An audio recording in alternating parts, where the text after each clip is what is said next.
On this episode of the Layover Live, Greg Evans stops by to talk ADA compliance. Yeah. Don't give me the audio eye.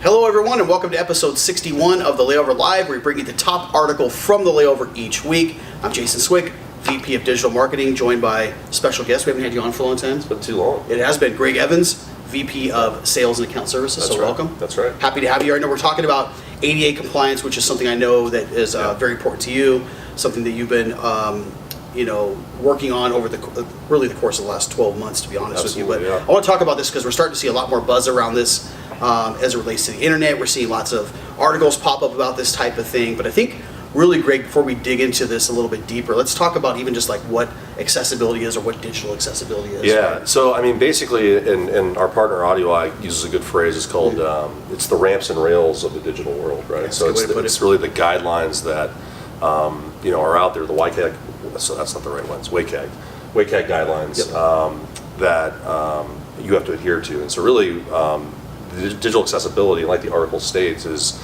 we all rely on the internet in our daily lives. And what people don't realize, and I didn't realize until I really dug into this process, was that almost 15% of the U.S. population has some form of disability. Yeah, which is unbelievable. You wouldn't think that. So you have to rethink disability. Again, admitting it for myself, I think of disability or someone using the internet, I think of deaf and blind.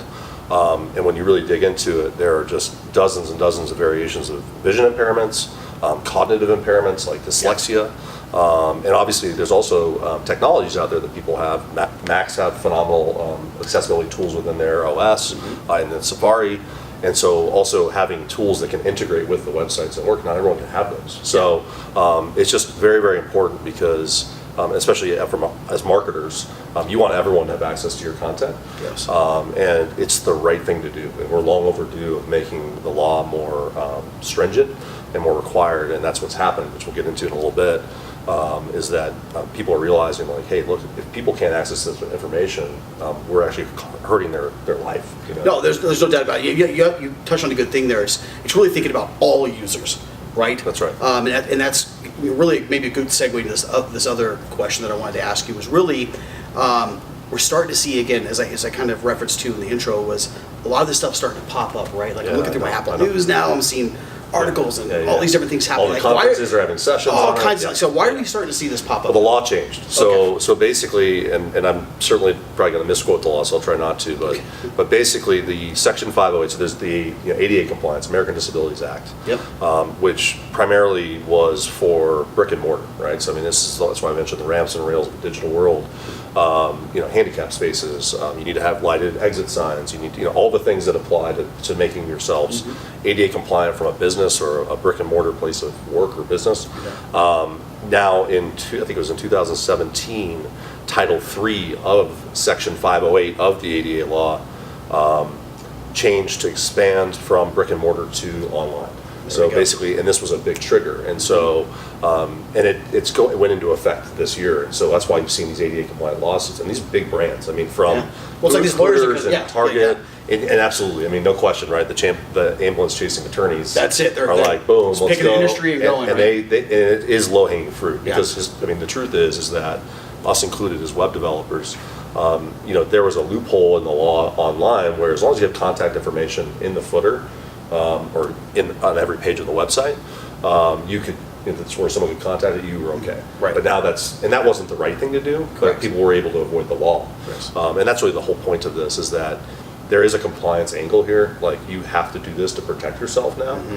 But we should have been doing it, right? Yes. And this is the right thing to do. Well, and again, as marketers, I think what is also, we have to reach every customer we can. So if you think 15% of the population, 1 in 6, 1 in 7 of your website visitors have some sort of impairment, and they can't access your content. It's the right thing to do. It's not good. No, you're not kidding. So you talk about those ambulance chasers and all those type of things. It's a matter of time before they start going after the travel vertical. Already have. And have in some ways, right? As you've alluded to. So what can DMOs do then to really help combat that or to Yeah. become compliant? What are some things? Well, there's, and I was just talking to a DMO the other day, and they were probably better than most. They were required, some DMOs, as you guys know, may or not know, are, more government heavy than others, right? Yep. And so this particular DMO actually ran a voluntary scan every year to the tune of $40,000 to $50,000 just to scan their technology to identify the errors, and then would have us as developers go in and fix those. The problem with that is that's only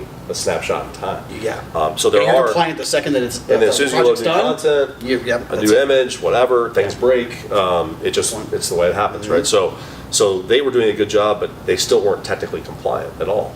And I think the challenge has been, in order to make a website truly ADA compliant, you would have to sacrifice design, look and feel, to serve all those different impairments, right?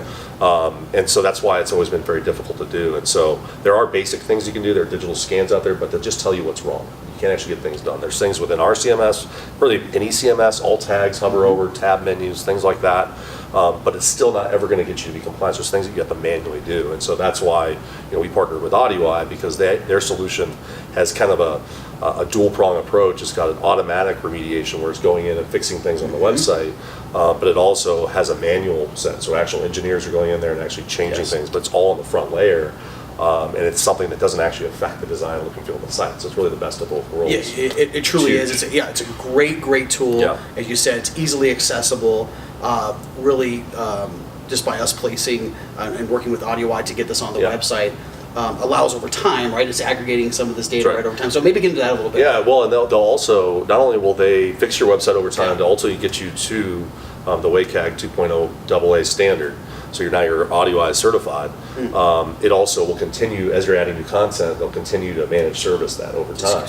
And as the laws continue to get more stringent and continue to evolve, it will evolve with you. So that's a nice thing too. You bet. But what's interesting that we found is, as we're talking to our customers about it, is that their partners need this too. And so, I mean, hotels are getting sued left and right. And I mean, if you can't book a room, you can't find information. And again, it all takes is one person to actually submit a claim, and then they're off to the races, right? So we're actually now working with our DMOs to actually create packages that they can roll down to their partner community as well. So personally, I think I'm happy to be part of it. It's something that now that I've become more educated about it and more aware of it, it is the right thing to do. And so I think for us as DMO marketers, beyond the compliance thing, which I said, like, you got to do it to protect yourself. This is the right thing to do, and I'm happy to see. I mean, there's an article in Skift about Expedia and TripAdvisor are going to be adding more information about ADA, like from filtering, right? So we on our sites will also start doing the same thing. Having an accessibility page dedicated to the site to say, this is kind of our stance on accessibility, we believe in it, here's our destination amenities, all of those things. So it's just a really feel-good thing. And our partner AudioEye, that's their methodology, and it kind of sweeps you up when you really talk about it. Like, you just didn't realize how widespread it was. So very true. Just happy that we have a solution, and I highly encourage everyone to go out there, not just us, but make your website compliant, because it is the right thing to do. No, and you're great. You're spot on with that too. And again, I know we kind of, the little time that we've had here, we're able to talk about those things at really a macro level. But getting into more of the micro stuff are things that we'll do in upcoming webinars. So be looking for that stuff. There's always information on the website about these things. Stuff we'll address at Summit as well. That's coming up in May. So all really good stuff. So thanks for coming in and sharing that. Really, really good stuff. If Beyonce can get sued, we can get sued. You're not right? kidding. So I mean, that's why if Beyonce's not, I mean, come on, it's Beyonce. I mean, all the single ladies. Oh, don't do that. That's it. Okay, sorry about that. Okay, thanks for tuning in, folks. Each and every week, we really, really, really appreciate it. We'll see you next time, and have a great day.